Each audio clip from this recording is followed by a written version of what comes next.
Coucou YouTube, c'est CanonGuard33. Je vais pas faire l'énième blague de ça fait longtemps. J'ai eu mes études artistiques à faire, je suis étudiant en BD en première année, donc évidemment ça a eu un gros impact sur le rythme de vidéo, j'en suis désolé. J'essaierai de régler ça pour le futur parce qu'il y a eu beaucoup de choses dont j'ai eu envie de parler cette année et que j'ai pas pu faire. Et du coup là je me dis, je vais tenter un format qui est, et j'espère que vous me direz si ça vous plaira, c'est tout simplement un format à l'arrache, donc Canon à l'arrache, j'ai mis ce nom là, ce sera sûrement provisoire, mais en gros l'idée ce serait de pouvoir enregistrer complètement à l'arrache des vidéos comme ça d'événements qui viennent d'arriver, pas de critique de films quoi comme ça, parce que ça je compte en faire un format annuel où à la fin de l'année je ferai une grosse critique en global de tous les films, séries, dessins animés, etc. que j'aurais vu dans l'année. Mais il n'est pas impossible que pour un gros film que j'attendais vraiment et que je voulais voir, je fasse une petite aussi vidéo à l'arrache comme ça. Alors pourquoi? Eh bien parce que, pour ceux qui suivent ma chaîne, je me suis enfermé dans un format où je mets beaucoup de temps à sortir une vidéo, même quand j'ai le temps. Que ce soit Prison School et la vidéo sur Détective Pikachu, il a fallu d'abord que je vois pour Prison School le manga en entier. Pour Détective Pikachu, il a fallu attendre la sortie du film et que je puisse finir le jeu, ce qui m'a pris pas mal de temps parce que je suis un glandu. Après ça, il a fallu écrire tout le texte pour qu'il soit bien compréhensible, bien clair, net, précis, qu'il aille droit au but. Puis évidemment, il y a eu le montage. Ça me prenait beaucoup de temps et c'est pour ça aussi une des raisons qui faisait que les vidéos sortaient rarement au-delà de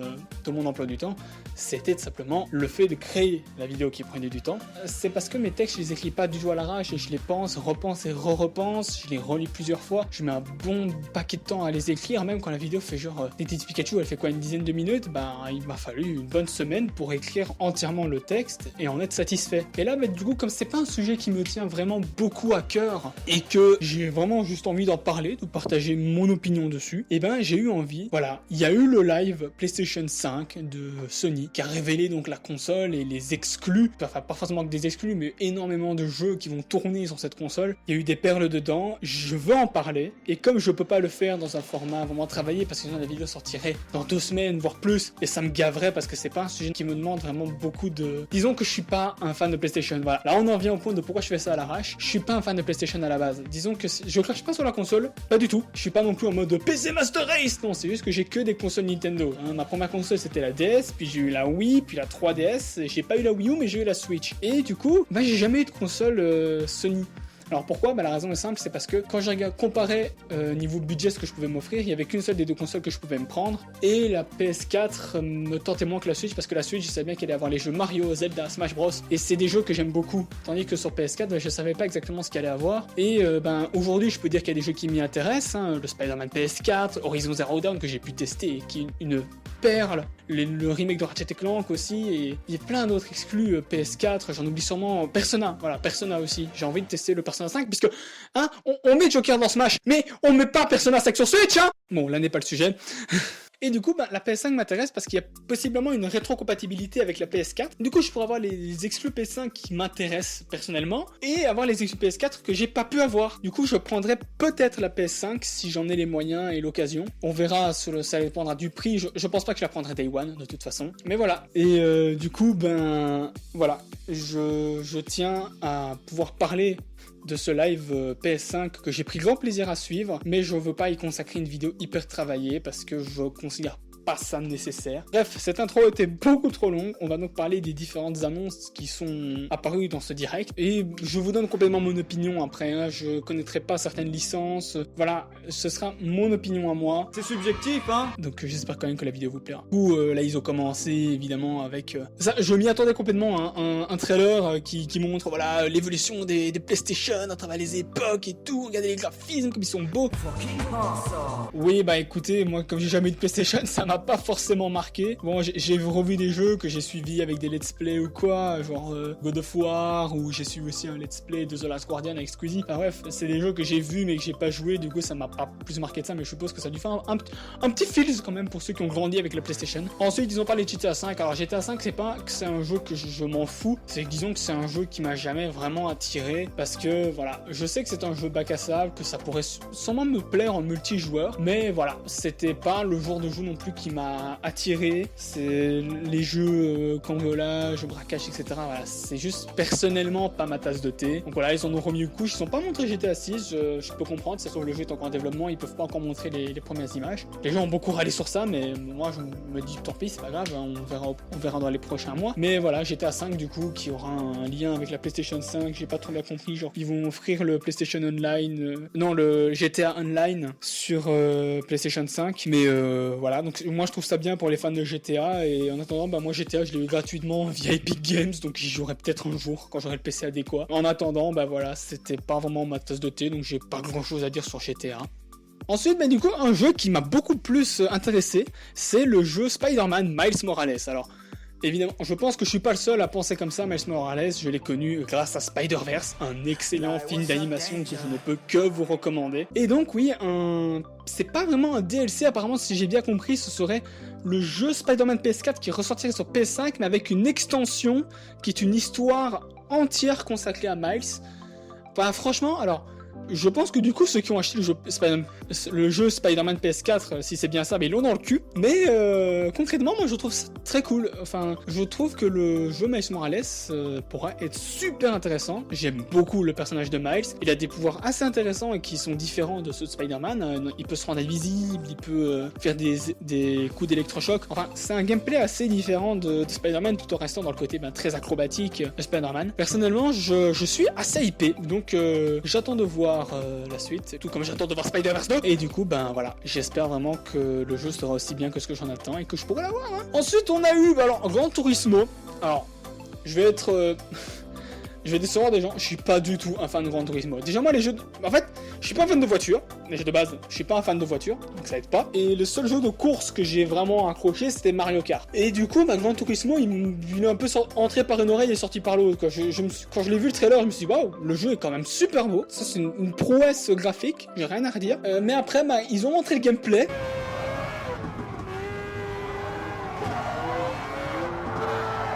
Je me suis fait chier. Voilà, c'est mon avis personnel, hein, évidemment. Si vous aimez Gran Turismo, tant mieux pour vous. Et je suis très content pour vous, alors parce que ce jeu a l'air quand même assez beau. Mais moi, personnellement, je me suis fait chier. Je voyais juste un mec qui faisait tourner un volant, qui rentrait dans des voitures avec un bruit de moteur. J'ai pas trouvé ça passionnant. C'est peut-être évidemment mieux à jouer qu'à regarder pour le coup, mais ouais, Gran Turismo m'a vraiment pas marqué. Et l'interface du menu fait très jeu téléphone. On va pas se mentir par contre. Ensuite, alors...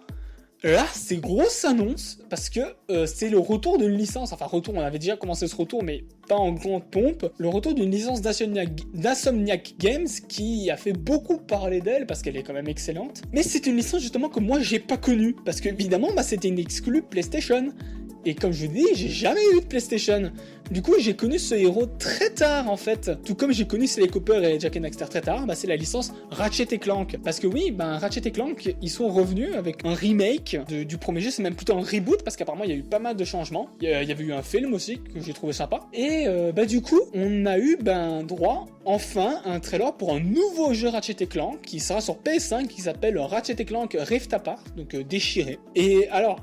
voilà, comme je vous dis, je suis pas un gars qui a grandi avec Ratchet & Clank, mais j'aime beaucoup l'univers pour une raison très simple, c'est que ma copine en est fan, et que elle m'a beaucoup parlé du lore de Ratchet & Clank et tout, de tous les méchants, des différents jeux, etc. Et elle a réussi à me rendre passionné de l'univers de Ratchet & Clank, et ouais, merde, le jeu déjà il est magnifique, hein, les textures sont super belles. Le trailer il a su être très efficace parce que non seulement il parle aux nouveaux joueurs, tellement le trailer est dynamique, il promet de l'action assez folle, un jeu très bien rythmé et tout, et en plus, je le redis, il est magnifique graphiquement, et en plus, moi-même j'ai compris sans ayant joué à tous les jeux Ratchet & Clank, ils ont l'air d'avoir pris des éléments de tous les jeux, genre c'est Ratchet qui passe à travers des dimensions et tout, et on voit plein de planètes différentes, certaines que moi j'ai reconnues parce que j'ai pu voir le film et j'ai pu jouer au remake du premier jeu, enfin au reboot, mais il y avait apparemment de monstres, de planètes qu'on avait déjà vu dans les anciens Ratchet & Clank, et du coup il y a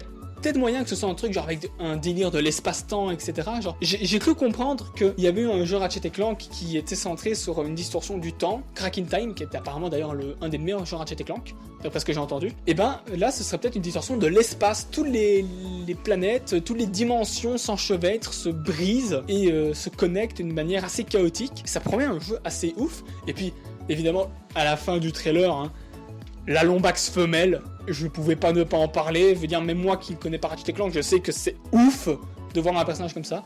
Je m'attendais à en voir un jour dans les jeux Ratchet & Clank. C'est le genre de truc que tu gardes pour des jeux très loin. Et quand tu les sors, bah, les gens seront hype.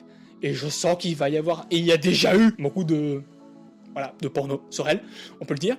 Mais ce personnage-là, déjà son design, je le trouve adorable. Je la trouve putain d'adorable. Et je pense que les fans de Ratchet & Clank ont dû être comblés et que les nouveaux arrivants se disent putain, ça a l'air vraiment bien comme jeu. Moi, ça a été mon cas, et je peux que souhaiter que ce jeu soit vraiment aussi bien que ce qu'on en attend. Ça a l'air même d'être un jeu au final, comme je dis, vu qu'on regroupe un peu plein d'éléments des anciens jeux, qui pourrait être pas une conclusion, parce que je pense pas qu'il laisserait tomber la licence Ratchet & Clank comme ça, mais une espèce de conclusion d'un arc dans l'histoire de Ratchet & Clank. Je pense que c'est le meilleur moyen de sortir un jeu Ratchet & Clank sur PS5, c'est d'en faire une conclusion d'un arc de tous les jeux Ratchet & Clank pour ensuite développer plus l'univers, mais d'une autre manière dans de futurs jeux. Et ce jeu risque fort d'être un de mes premiers achats PS5. Ensuite, Square Enix qui nous ramène un nouveau jeu, une nouvelle franchise qu'ils ont appelé Project Atia pour le moment. Possible que le Project s'en aille, ils ont fait ça avec Octopath Traveler aussi. Et qui se passe donc dans un monde assez fantastique avec des créatures magiques et tout, qu'on contrôle un personnage féminin et tout. Ça a l'air d'être dans un délire assez classique de jeu un peu open world, d'exploration et tout. C'est pas forcément ma tasse de thé, mais ça peut être un très bon jeu. À voir au niveau de l'histoire aussi, parce qu'ils ont pas dit grand chose. Donc j'espère voir quelque chose un peu plus développé, parce que moi c'est un peu ça qui m'intéresse, je vous avoue. Ensuite, il y a eu Stray, je crois que c'est comme ça que ça s'appelle. Ouais, c'est ça, Stray, qui est un jeu où on contrôle un chat dans un monde peuplé de robots. Et encore une fois, en fait, ça c'est un des problèmes que j'ai eu avec pas mal de trailers de ce live, c'est que c'était plein de jeux dont on montrait beaucoup, mais à la fin on disait rien. C'était vraiment des jeux pour montrer l'aspect graphique, et du coup, par exemple Project Atia, je sais pas de quoi ça parle, et Stray, non plus. Genre on voit un monde avec que des robots, il n'y a pas d'humains, et on suit un chat, donc à supposer qu'on joue le chat, vu qu'il a carrément sa gueule dans le logo du jeu. Mais je sais pas de quoi ça parle. Je peux pas vous dire, genre Ratchet & Clank, je pouvais encore deviner, mais Stray, je sais pas vers quoi on va aller. Est-ce que c'est un jeu de plateforme? Est-ce que c'est un jeu open world? On n'a même pas de gameplay en soi. Du coup, je peux pas vraiment en dire grand chose, à part que le jeu est beau. Et j'espère qu'on aura des news assez vite. Ensuite, alors l'annonce, la PlayStation 5 aura un lecteur HD Blu-ray 4K, alors... Oui, apparemment la PlayStation, de ce que j'ai compris, il y avait un lecteur DVD et du coup, voilà, c'est un détail très sympa, je trouve, d'avoir un lecteur, le meilleur lecteur DVD qui soit. Et ils ont assez bien réussi leur coup pour ça. Ensuite, ils ont montré la manette, donc la manette, elle a l'air assez agréable à tenir en main, ça me rappelle un peu l'esthétique des manettes de Xbox d'ailleurs, que j'aime beaucoup. C'est le seul point positif que je trouve personnellement à Xbox, c'est que leurs manettes sont bien. Donc il y aura un port USB, un motion sensor, il y aura un microphone dedans pour brancher un casque aussi. Et apparemment aussi, mais ça par contre ça m'intéresse vraiment, de l'audio 3D. Ça peut être vraiment ouf pour le coup, de l'audio 3D. Je sais pas s'il y avait déjà eu ça sur des autres consoles, je m'y connais pas vraiment sur les autres PlayStation, mais l'audio 3D, moi je valide à 200 milliards de pourcents, ça va être juste hyper stylé. Ensuite on a eu Returnal, bref, de ce que j'ai compris, c'est une astronaute qui va s'écraser sur une planète hostile et inconnue, il va y avoir des aliens, ça va être un jeu à mon avis un peu survie open world, c'est un peu psychologique aussi je crois, quand même, pas mal, et voilà, c'est pas forcément le genre de jeu qui m'intéresse, personnellement, mais c'est un jeu qui m'a l'air assez sympa. Ensuite alors... un nouveau jeu de la licence Little Big Planet. Alors, Sackboy Big Adventure, que ça s'appelle. Little Big Planet, j'y ai jamais joué. Encore une fois, c'est un genre de jeu qui sont des exclus Sony. Et du coup, j'ai jamais pu y jouer. Je sais même pas comment se joue Little Big Planet. Mais je sais que c'est une licence que beaucoup de gens adorent. Donc, tant mieux. Je veux dire qu'on ait un nouveau jeu de cette licence. Et puis, le jeu a l'air très sympathique. C'est un jeu plateforme un peu 3D. 3D un peu, je veux dire, comme Mario 3D World plutôt. ça a l'air d'être un peu plus typé comme Mario 3D World, c'est-à-dire qu'on n'est pas dans un monde ouvert comme le serait Mario Odyssey ou Mario 64, on est plutôt dans des niveaux assez couloirs 3D, mais avec une certaine liberté de mouvement et pas mal de mécaniques qui peuvent être assez cool, genre qu'on peut lancer des objets, qu'on a une espèce de grappin, etc. Et un mode multijoueur jusqu'à 4, donc pour un jeu à jouer avec des potes, ça peut quand même être super fun. Voilà, j'ai rien d'autre à dire dessus, juste le jeu a l'air bien fun. Alors ensuite, voilà. Là, ça va être le seul jeu, à part Gran Turismo où j'avais des choses quand même à dire que je pense qu'il y avait des fans, etc. et que le jeu était magnifique. Là, c'est un jeu où j'ai pas envie d'en dire du bien. Genre, c'est Destruction machin. C'est un jeu de voiture où tu rentres dans les autres voitures et ça fait boum et tu dois survivre là où il y a toutes les voitures qui se cassent la gueule. En fait, je sais pas, l'esthétique du jeu me tente vraiment pas. J'ai l'impression qu'ils ont essayé de faire une esthétique Fortnite. Et j'ai rien contre Fortnite, hein, personnellement. Mais, Fortnite est un bon jeu en soi. Mais essayer de copier l'esthétique Fortnite, c'est une chose. Y arriver, c'est une autre. Et je trouve que ça passe pas très bien. Et voilà, peut-être que le jeu sera super fun, hein, mais franchement, le trailer ne m'a donné aucune hype et l'esthétique ne m'attire pas du tout. J'ai juste l'impression de voir un Destruction Derby, mais à la sauce Fortnite, mais en moins bien. C'est Destruction All Stars le nom, je crois. Ensuite, on a un jeu qui apparemment sera un peu psychologique, qui parlera de la rédemption et un peu de l'acceptation de soi, si j'ai bien compris. C'est un jeu déjà qui a une esthétique très très jolie, je trouve. Genre, c'est une espèce un peu de jeu vidéo avec une esthétique qu'on pourrait avoir dans un film en 3D CGI où on contrôle encore une fois une héroïne et elle est dans un monde assez fantastique, elle a des capacités de mage, donc elle peut faire un arc avec des flèches magiques, elle a un bâton et tout, et il y a des monstres tout aussi fantastiques. Bref, encore une fois, on sait pas non plus trop où l'histoire va nous mener. Tout ce que j'ai à dire, c'est que j'aime beaucoup l'esthétique de ce jeu, genre vraiment, je trouve le jeu magnifique.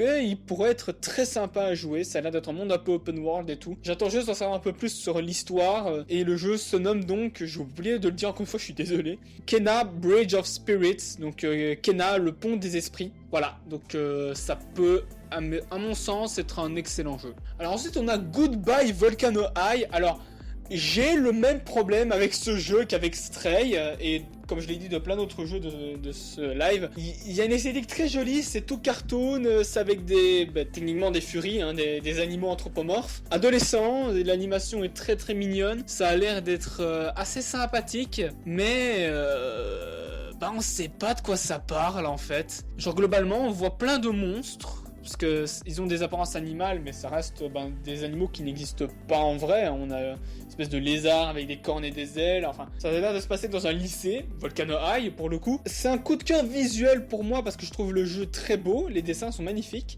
mais je sais pas du tout qu'est-ce que va être le jeu.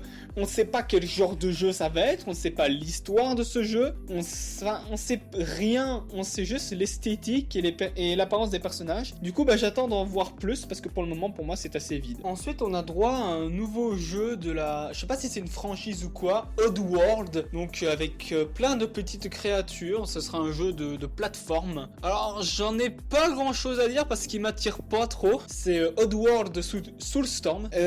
Comment dire? Alors, je trouve l'esthétique du jeu pas très belle, voilà, c'est personnel hein, évidemment. En gros c'est des créatures qui vivent leur meilleure vie et puis il y a une menace qui arrive et qui leur nique leur mère et du coup ils sont obligés de devoir s'enfuir. Le jeu ça va être de la fuite concrètement dans une espèce de jeu de plateforme. Tu devras manipuler un seul personnage mais il y aura d'autres personnages qui te suivront si j'ai bien compris l'idée. Et je pense que le but sera quand même d'essayer d'avoir le plus de survivants à la fin. Mais voilà, l'esthétique ne m'attire vraiment pas. C'est pas un jeu à mon avis vers lequel j'irai pour mes premiers achats PlayStation 5 en tout cas. Alors ensuite il y a Ghostwire Tokyo. Alors ça par contre ça a l'air assez sympa. C'est un jeu où en gros tu contrôles c'est concrètement un exorciste qui combat des yokai dans Tokyo. Et il y a des monstres très variés avec des pouvoirs très différents. Je suppose qu'on aura plusieurs aussi manières de les tuer selon les runes etc qu'on utilisera. Bref, ça peut être un jeu très fun maintenant à voir au niveau de l'histoire. Encore une fois on est très flou au niveau de l'histoire. On sait juste il y a des méchants yokai, il faut les tuer. Peut-être que l'histoire du jeu sera pas plus développée que ça, hein,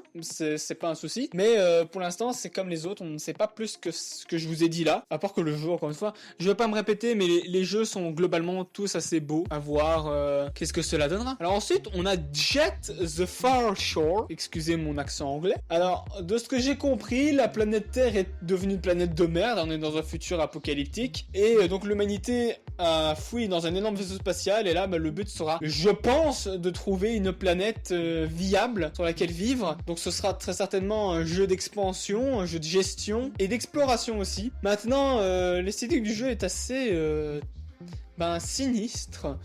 Les couleurs sont très grises, on reste dans ces tons-là. Je sais pas vraiment, encore une fois, de quoi ça va exactement parler, mais à voir, ça peut être sympa, je pense. Je saurais pas vraiment en dire plus, je suis désolé. Alors ensuite, on a Godfall. Alors Godfall, ça m'a l'air d'être un genre de RPG assez beat'em all, où on va pouvoir se lâcher, on contrôle un chevalier mage qui va niquer sa mère à des démons et des dieux sur une musique rock'n'roll, métal même. Ça a l'air d'être un jeu bien bourrin, un peu à la Doom. Maintenant, c'est pas aussi bourrin que Doom. Genre Doom, quand je dis bourrin, c'est vraiment bourrin. Si on devait estimer une échelle de bourrin, Doom ce serait 10 sur 10 et Godfall ce serait 7 voire 8 sur 10, voilà. Ça a l'air d'être un jeu bien bourrin d'action, bien fun à jouer. On va s'amuser à péter des gueules. Je pense que ça peut être un jeu très fun à jouer. Voilà. Ensuite, on a le nouveau jeu des créateurs de Hyper Light Drifter, qui est un jeu que j'ai personnellement assez apprécié. Et donc là, ce sera pas un jeu en 2D, mais un jeu en 3D, avec toujours cette fluidité que nous avait donné Hyper Light Drifter. Donc le jeu s'appelle Solar Ash.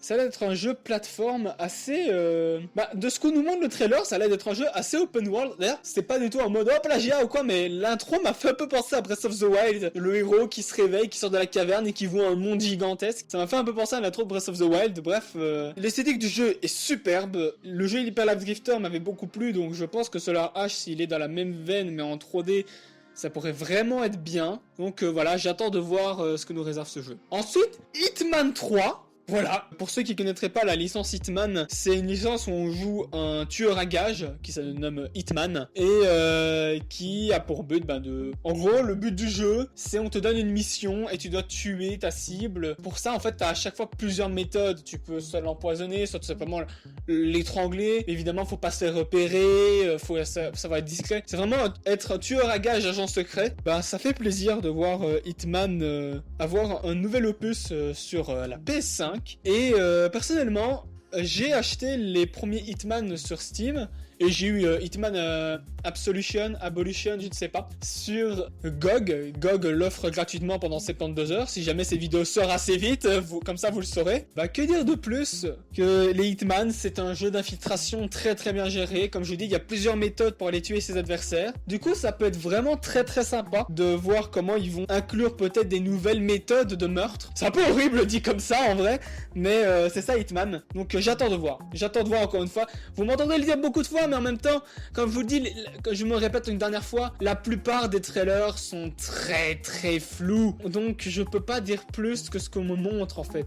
Ensuite, on a eu droit à un petit jeu qui est du coup dans la même veine que ce qu'on avait eu pour tester le PlayStation VR. Je sais pas s'il y avait ça pour la PS4, mais je sais qu'il y avait eu des espèces de jeux comme ça pour le PlayStation VR pour tester les compétences, comme ce qu'avait fait Nintendo avec Wii Sport pour tester les compétences de la Wii. Et on avait droit à un jeu pour tester les compétences de PlayStation VR. Et là, on aura Astro's Playroom, un petit jeu avec le petit bonhomme mascotte de PlayStation pour faire plein de mini-jeux et sûrement tester la maniabilité et tout de la manette, etc. Ensuite, on a un jeu avec une esthétique cartoon 3D où on suit un mec qui essaie de survivre dans un monde hostile avec des monstres énormes que l'on peut tuer, manger, chevaucher. Un monde hyper grand avec des environnements hyper variés, genre forêt, désert, montagne, etc. Et de l'autre côté, on suivait la vie d'un vieux monsieur qui marchait dans la rue, qui disait bonjour aux gens, qui mangeait tranquillement tout seul dans sa cuisine et qui chiait. Voilà. Je sais pas vraiment quoi vous dire de plus en fait, parce que concrètement, je sais même pas si ce qu'on nous a montré ce sont des images du jeu. Genre ça a l'air d'être un trailer pour montrer comment sera l'esthétique du jeu, comment à peu près le lore du truc.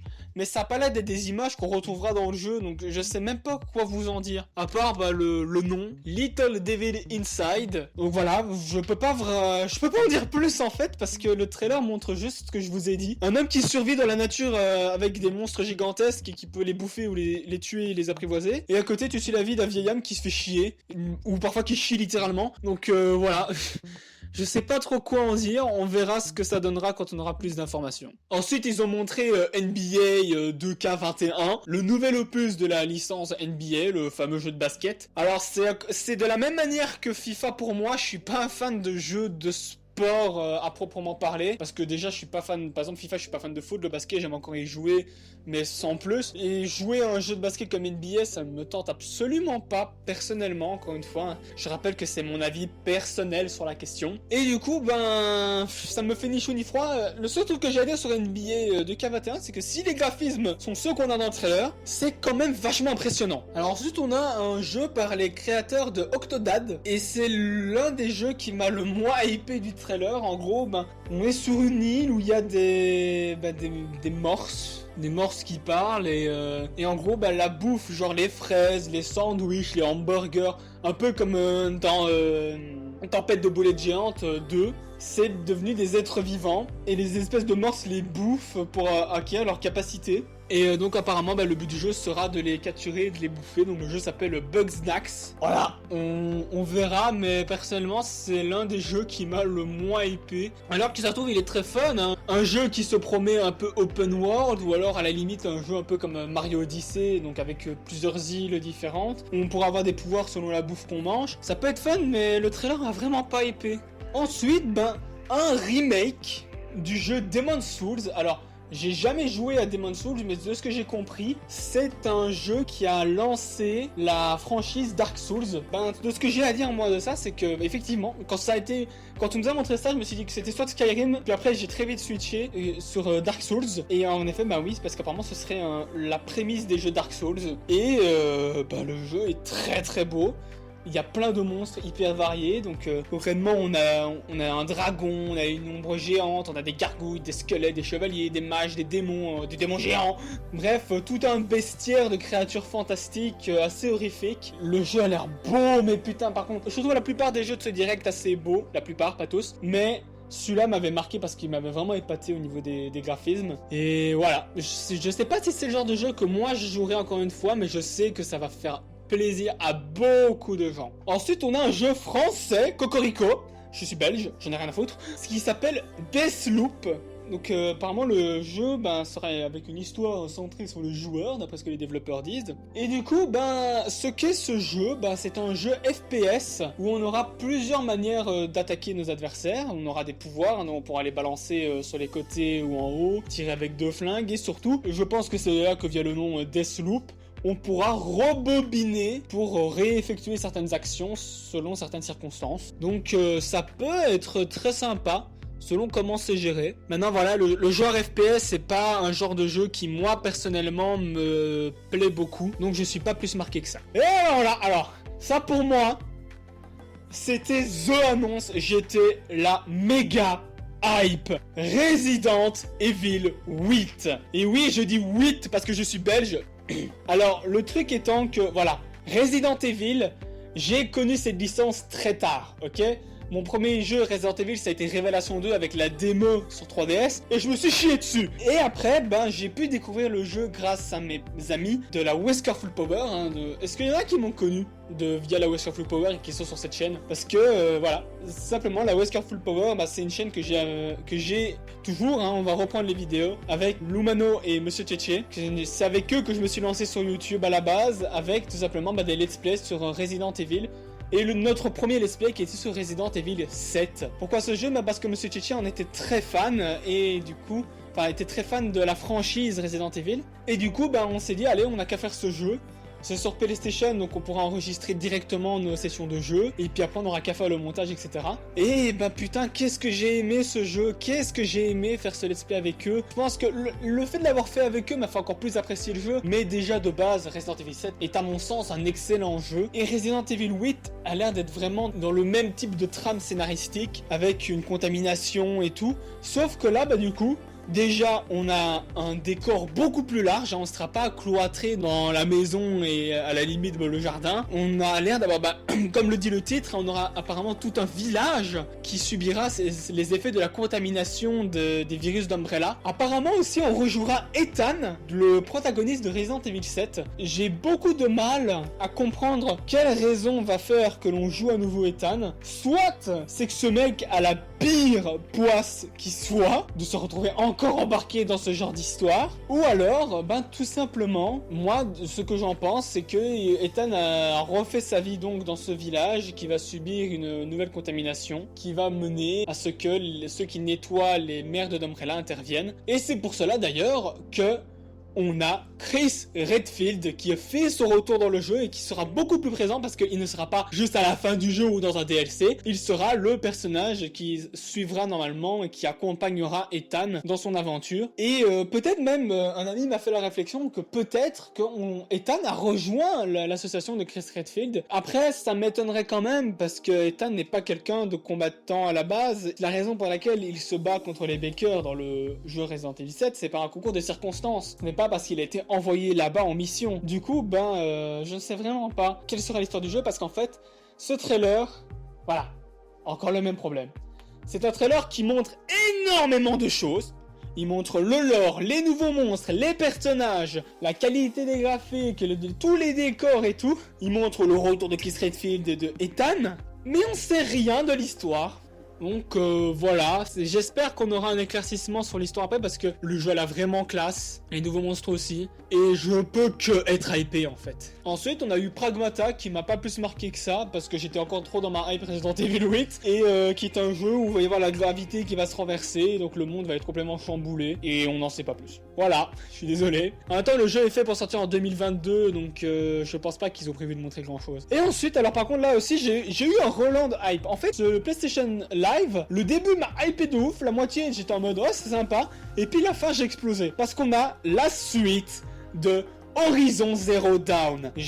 Voilà, je me répète, j'ai pas eu la PlayStation, mais j'ai pu tester grâce à ma copine 5 bonnes heures à Horizon Zero Dawn, premier du nom. Et bordel, qu'est-ce que c'était bien, ce jeu est génial. Le lore est super cool, l'esthétique du jeu assez steampunk et à la fois antique, parce qu'on est dans un monde où on a l'impression qu'on pourrait être à la préhistoire, mais en même temps t'as tout le délire technologique, du coup c'est vraiment préhistoire et en même temps technologique. J'adore vraiment ce mélange des deux. Le personnage qu'on joue est super cool, j'adore Aloy et son histoire. J'aurais aimé pouvoir finir le jeu, mais de ce que j'en ai joué, le jeu est super cool à jouer. Le monde est immense, il y a des tas de créatures, des armes, le jeu est vraiment très très complet. Il va être encore plus complet dans sa suite qui s'appelle Horizon 2 Forbidden West. Apparemment Aloy va donc aller dans des nouvelles régions de l'Amérique avec des nouvelles créatures et tout, et je peux qu'avoir la hype parce que on va avoir des trucs à faire sous l'eau, des nouveaux endroits à explorer, des nouvelles créatures, genre des gros mammouths, sa mère, putain. Bref, get the fucking hype. Ensuite, voilà, on a eu les mots de la fin avec tous les développeurs qui disent allez tous acheter la PlayStation 5, bande de fils d'up. Et puis après, on a eu donc, tada, l'apparence de la PlayStation 5. Alors, personnellement, avis personnel, j'en ai rien à foutre de l'apparence d'une console. Concrètement, les gens me disent oui, mais tu vois, mais encore une console portable, ce n'est pas grave, mais une console de salon, tu vois, ça va être dans ton salon, donc ça participe à l'esthétique de tes meubles et tout. J'en ai personnellement rien à foutre de l'apparence de mon salon, je vous avoue. Donc voilà, le design de la PlayStation 5, moi je m'en fiche un peu. Voilà, d'avis personnel, je trouve qu'elle est assez belle. Mais c'est pas moi c'est pas l'apparence de la console qui va me faire acheter la console, donc personnellement j'en avais un peu rien à foutre. Mais voilà, la console est belle. De ce que j'ai compris, il y aura 2 versions. Donc une avec lecteur CD, donc c'est celle de base on va dire, et une qui aura plus de stockage mais pas de lecteur CD, et donc on aura que des jeux digitalisés. On pourra pas acheter des CD. Alors pour ceux qui aiment bien faire les collectionneurs et acheter les jeux directement en boîte, évidemment ils vont aller prendre la version CD, mais moi j'avoue que si elle est moins chère, ça m'intéresserait de prendre la version digitalisée parce qu'il y a des soldes plus souvent sur le store qu'en boutique. Du coup je suis plus intéressé par la version digitalisée personnellement. Et puis après ils ont montré les quelques derniers accessoires, donc la manette, ils ont remontré la manette DualSense Wireless Controller, le truc pour charger les manettes, une caméra HD, un casque 3D, une télécommande sûrement pour quand on regarde des DVD. Bref, toute la panoplie d'accessoires PlayStation. Et ça marque la fin du PlayStation Live Direct. Wouh! Du coup, globalement, moi j'ai été très satisfait de ce live. On nous a montré des jeux qui personnellement me hype à mort. Le Ratchet & Clank, Resident Evil fucking 8, Horizon Zero Dawn 2. Il y a aussi le jeu Spider-Man que moi, comme je l'ai pas eu sur PS4, croyez-moi que je l'aurai sur PS5.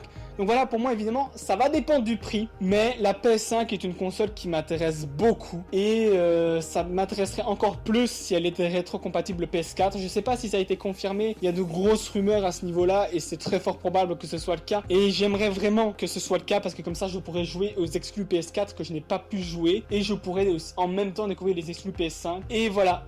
Bref, pour moi, ce live a été une assez bonne réussite. Une assez bonne surprise. Et j'espère que ça l'a été pour vous. Donc voilà. Alors si je devais donner un avis final, je dirais que en fait ça pourrait être ma première PlayStation parce que j'ai toujours été un fan de Nintendo. J'ai toujours été intéressé du coin de l'œil par PlayStation, mais comme je dis, j'avais pas les moyens de prendre les deux et Nintendo m'intéressait plus. Après le reste, j'avoue que le problème que j'ai avec les Xbox, voilà, je vais le dire, c'est que la plupart des avantages actuels de la Xbox, tu les as sur PC. Je l'ai eu en discutant avec un joueur qui est fan de Xbox. Il me le dit lui-même, un truc qui est génial avec Microsoft, pas la Xbox, c'est que Microsoft ouvre son marché à beaucoup plus de gens que le fait Sony par exemple. On n'a jamais eu Ratchet & Clank sur d'autres consoles que celle de Sony, mais Microsoft lâche volontairement Minecraft, lâche volontairement Halo sur PC, aussi Tomb Raider, enfin bref, les exclus Xbox ne restent jamais des exclus très longtemps, majoritairement parce qu'elles sortent aussi sur PC. Et là est mon point en fait, c'est que je préfère m'acheter un PC gaming plutôt que de m'acheter une Xbox. Je dis pas que la Xbox est une mauvaise console, je dis juste que niveau catalogue, avantagement parlant, c'est plus intéressant pour moi d'aller vers le PC. Du coup, voilà, je vous avais mon avis sur les consoles. Et du coup, peut-être que la PlayStation 5 sera ma première PlayStation. Je l'achèterai très certainement pas Day One, mais selon le prix, je pense qu'elle pourrait être ma première PlayStation. Et j'espère du coup qu'elle sera pas non plus trop chère. Genre, j'espère qu'ils vont pas taper dans les 700€. Parce qu'à mon avis, elle va déjà taper au moins dans les 500. Donc voilà, ça va faire mal au cul. Mais bref. J'ai été très satisfait des jeux qui ont été montrés et je peux que être hype pour la suite. Voir plus en détail la plupart des jeux qu'ils ont montrés dans ce live, parce que beaucoup de jeux, on nous montre de beaux graphismes mais tout ce qui est autour de l'histoire et du gameplay reste assez flou. Et donc j'espère vraiment qu'ils vont réussir à me hyper encore plus. Et vous donc, quel est votre avis sur cette PlayStation 5 ? Cette vidéo est très certainement très longue.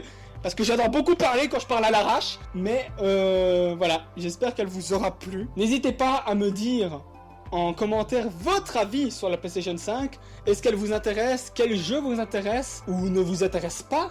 Pourquoi ? Moi je suis ouvert au débat, je lis tous les commentaires. J'ai de la chance de ne pas en avoir des milliers pour le moment en tout cas. Peut-être qu'un jour j'en aurai.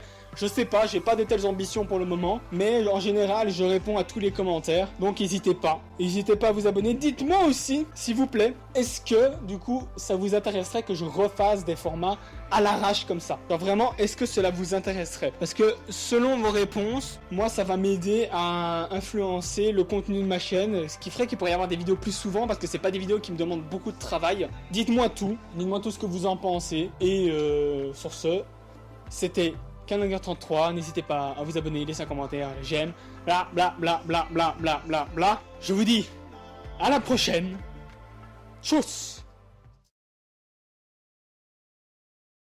それはさておき、お伝えすべきことがあります。先頃、製品版のすべてのファイターを紹介したと言いましたが、